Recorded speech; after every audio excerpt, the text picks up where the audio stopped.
Oke, Assalamualaikum warahmatullahi wabarakatuh. Perkenalkan, nama saya Yuli Anton Kurnia dengan NIM akhir 101, mahasiswa Universitas Islam Negeri Syarif Hidayatullah Jakarta, jurusan Perbankan Syariah tahun 2020.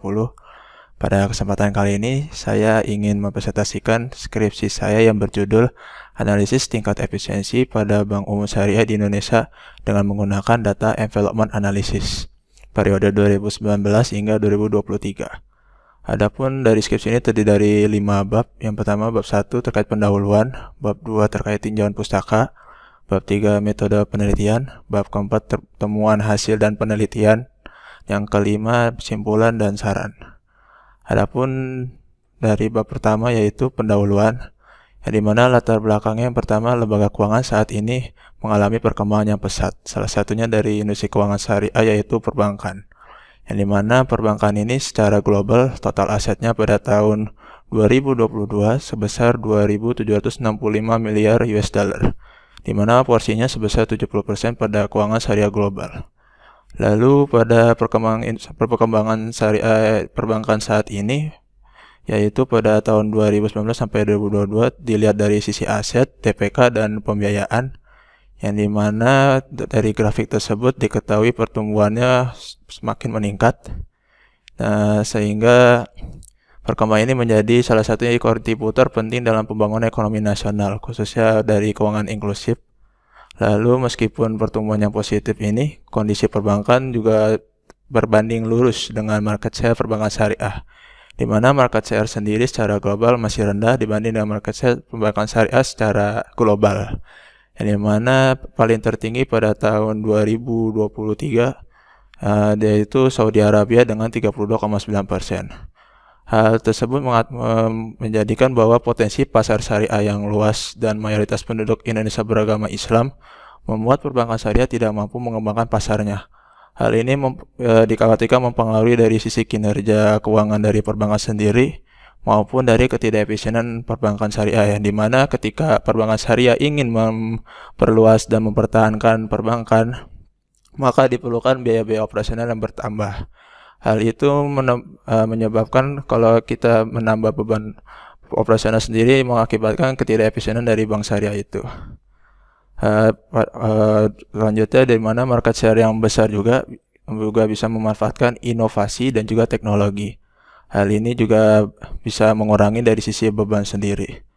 Selain dari permasalahan sebelumnya, yaitu persaingan juga antar bank yang semakin ketat, yang dimana banyaknya jumlah perbankan syariah yang beroperasi di Indonesia, khususnya dalam bentuk bank umum syariah, unit usaha syariah, dan juga bank pembiayaan rakyat syariah.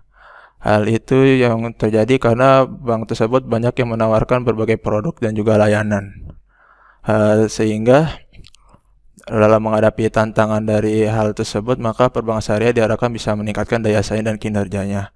Salah satunya yaitu faktor kuncinya yaitu dengan melakukan pengukuran tingkat efisiensi yang optimal, yang dimana efisiensi perbankan saat ini menunjukkan tingkat efisiensi yang bervariasi. Salah satunya dari penelitian ULKAK pada tahun 2023, yang dimana dari 12 bank umum syariah yang dia teliti, terdapat 4 bank umum syariah memiliki tingkat efisiensi yang tinggi.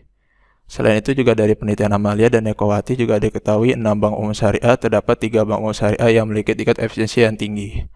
Hal itu menunjukkan bahwa perbankan syariah secara efisiensi belum mencapai tingkat efisiensi yang tinggi secara menyeluruh.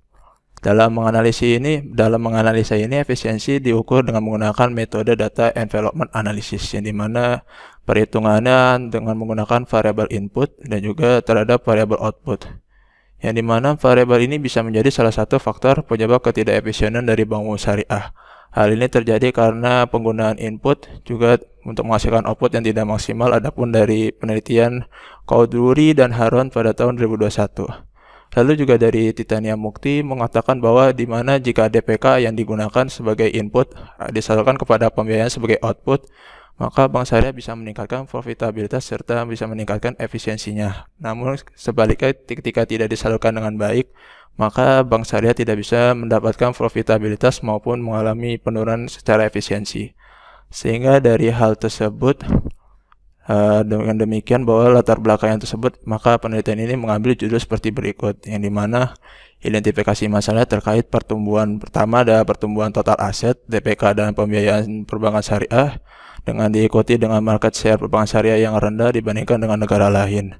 Lalu yang kedua terkait persaingan antar bank syariah yang meningkat, sehingga penyebabnya terjadi karena banyaknya perbankan yang menawarkan berbagai produk dan layanan sehingga perlu adanya evaluasi agar bisa bertahan. Lalu rumusan masalah terkait bagaimana tingkat efisiensi dari Bank Umum Syariah di Indonesia sendiri pada tahun 2019 sampai 2023 dan juga faktor yang menjadi penyebab ketidakefisienan pada Bank Umum Syariah di Indonesia. Lalu tujuannya yaitu untuk menganalisis dari tingkat efisiensi bank umum sendiri dan juga faktor penyebabnya.